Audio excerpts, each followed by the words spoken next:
بسم اللہ الرحمن الرحیم۔ محترم ناظرین، آج آپ کے سامنے قرآن مجید کی ایسی دو آیات لے کر حاضر ہوا ہوں۔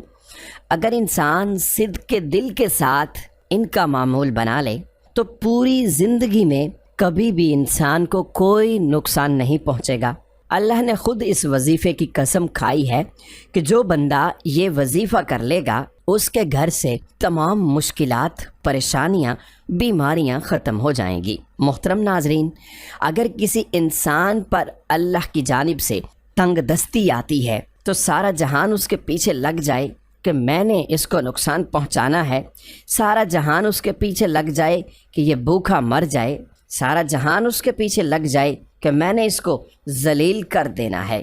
خدا کی قسم، ان دو آیات کے اندر چھپا ہوا راز ایسا راز ہے، اگر انسان صدق کے دل کے ساتھ اللہ پر اعتماد اور بھروسہ رکھ کر ان آیات کا وظیفہ کرے، صرف 7 مرتبہ پڑھ لے، اللہ رب العزت اس انسان کے راستے سے تمام مشکلات کو ختم کر دے گا۔ اپنے ہاتھوں پر یہ وظیفہ کر کے آزما کر دیکھو، قرآن پاک کے اندر داخل ہو جاؤ، قرآن پاک کے اندر ہر مشکل کا اللہ تعالیٰ نے حل رکھ دیا ہے۔ میرے نبی حضرت محمد صلی اللہ علیہ وآلہ وسلم جب معراج شریف پر گئے تو پہلے آسمان پر، پھر دوسرے آسمان پر، پھر تیسرے آسمان پر، جب 7ویں آسمان پر پہنچے تو سدرۃ المنتہا، اس کے آگے کوئی مقام نہیں۔ تو جب میرے نبی حضرت محمد صلی اللہ علیہ وآلہ وسلم ادھر تھے تو آواز آئی، ایک دروازہ کھلا ہے۔ تو میرے نبی جبرائیل امین کے ساتھ اس وقت سدرۃ المنتہا تک پہنچے تھے۔ آپ کے ساتھ جبرائیل امین علیہ السلام بھی تھے۔ آپ نے پوچھا یہ کس کی آواز ہے؟ تو جبرائیل امین فرمانے لگے، یا رسول اللہ، میں نے پوری زندگی کے اندر اس دروازے کو کھلا ہوا نہیں دیکھا جو آج دیکھ رہا ہوں، اور دوسرے نمبر پر یہ جو فرشتہ نکلا ہے، یہ فرشتہ بھی میں نے اپنی زندگی کے اندر پہلی بار دیکھا ہے۔ تو وہ جب آیا، وہ اپنے آقا حضرت محمد صلی اللہ علیہ وآلہ وسلم کے سامنے جھک کر اللہ کی جانب سے یہ تحفہ دیا کہ قرآن کی 2 آیات تھیں، اور ان آیات کی اتنی اہمیت اور فضیلت ہے۔ اس وقت اس فرشتے نے 3 چیزیں دی تھیں، ایک نماز کا تحفہ تھا، ایک امت کی شفاعت کا تحفہ تھا، اور ایک یہ قرآن مجید سورہ بقرہ کی آخری 2 آیات تھیں۔ محترم ناظرین، اس کو چھوٹا نہ سمجھیے گا، خدا کی قسم کھا کر کہتا ہوں، یہ پوری کائنات کے اندر سب سے زیادہ مجرب عمل ہے۔ اس کے اندر طاقت ہے، اس کے اندر راز ہے، اس کے اندر گم سم ہو جاؤ، دنیا خدا کی قسم آپ کی ہو جائے گی۔ دنیا کے پیچھے گھوم رہے ہو، جہاں سے کچھ نہیں ملے گا، اپنی زندگی کو تباہ کر رہے ہو، وہاں سے کچھ نہیں ملے گا۔ اگر ملنا ہے تو اللہ کے قرآن سے سورہ بقرہ کی آخری 2 آیات ایک دفعہ سماعت فرما لیجئے۔ بسم اللہ الرحمن الرحیم، آمن الرسول بما انزل الیہ من ربہ والمؤمنون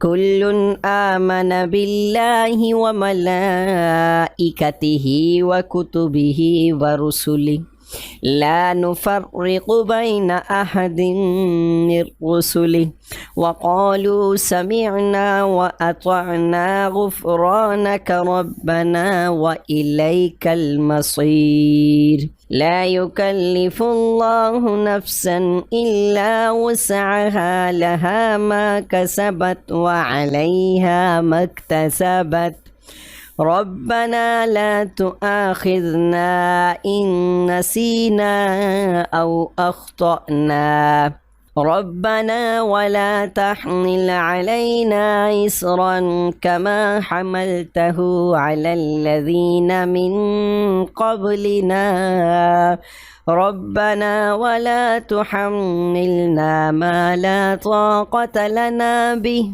واعف عنا واغفر لنا وارحمنا أنت مولانا فانصرنا على القوم الكافرين۔ محترم ناظرین، ایک روایت کے مطابق قرآن مجید میں یہ سورہ بقرہ کی آخری 2 آیات ہیں، ان کے اندر سب سے زیادہ طاقت ہے۔ قرآن پاک کی آیت مبارکہ کو آپ نے 7 مرتبہ پڑھنا ہے، جو زیادہ طاقتور ایک دلائل ہے کتاب و سنت کی روشنی سے، علماء اکرام کی روشنی سے، تو وہ ہے سورہ بقرہ کی 2 آیات جو میں نے آپ کو پڑھ کر سنائی ہے۔ تو یہ آپ نے اس طرح کرنا ہے کہ رات کو سونے سے پہلے ان کو 7 مرتبہ پڑھنا ہے۔ اول و آخر اپنے نبی صلی اللہ علیہ وآلہ وسلم پر درود پاک پڑھنے کے بعد اللہ کے سامنے ہاتھ اٹھا لینے ہیں۔ یہ 2 آیات رحمت کا سمندر ہیں، ان کے اندر اتنے راز چھپے ہوئے ہیں۔ جو ان 2 آیات کو جانتا ہے، جو ان کے اوپر غور کرتا ہے، ان کو پتہ ہے کہ ان کی اہمیت کیا ہے۔ عام انسان کو ان کی اہمیت کا نہیں پتہ چل سکتا۔ محترم ناظرین، اللہ تعالیٰ نے بہت بڑا انعام دیا ہے اس سورہ مبارکہ کی شکل میں۔ ہمیں اس عمل کو ضرور کرنا چاہیے اور آپ نے سونے سے پہلے یہ معمول بنا لینا ہے۔ حضرت عمر، حضرت علی رضی اللہ تعالیٰ عنہ بھی فرماتے ہیں وہ بدبخت انسان ہے جو یہ 2 آیتیں نہیں پڑھ کر سوتا۔ محترم ناظرین، کوئی بھی عمل کریں تو نماز کو لازمی پڑھا کریں، کیونکہ نماز کے بغیر کوئی بھی وظیفہ ادھورا رہتا ہے۔ اس لیے دوستوں سے گزارش ہے کہ نماز کا اہتمام لازمی کیا کریں۔ نماز پڑھنا ہر مسلمان مرد اور عورت پر فرض ہے۔ اللہ تعالیٰ فرماتا ہے بے شک میں ہی اللہ ہوں اور میرے سوا کوئی معبود نہیں، تو تم میری عبادت کیا کرو اور میری یاد کی خاطر نماز قائم کیا کرو، اور آپ اور اپنے گھر والوں کو نماز کا حکم فرمائیں اور اس پر ثابت قدم رہیں۔ ہم آپ سے رزق طلب نہیں کرتے بلکہ ہم آپ کو رزق دیتے ہیں، اور بہتر انجام پرہیزگاری کا ہی ہے۔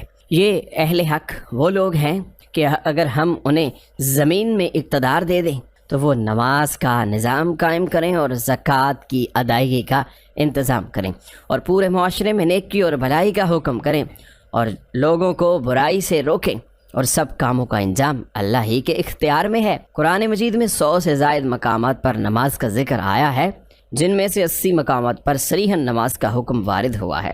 درج ذیل آیات مبارکہ کے علاوہ اور بھی آیات ہیں جن سے نماز پڑھنے کا ثبوت ملتا ہے، مگر اختصار کے پیش نظر انہی پر اکتفا کیا جا رہا ہے۔ اللہ پاک ہم سب کو اس پر عمل کرنے کی توفیق عطا فرمائے اور اس کو صدقہ جاریہ سمجھ کر اپنے دوستوں میں شیئر کرنا۔ دعا ہے کہ اللہ تعالی ہم سب کو دین حق پر چلنے کی توفیق عطا فرمائے، آمین ثم آمین۔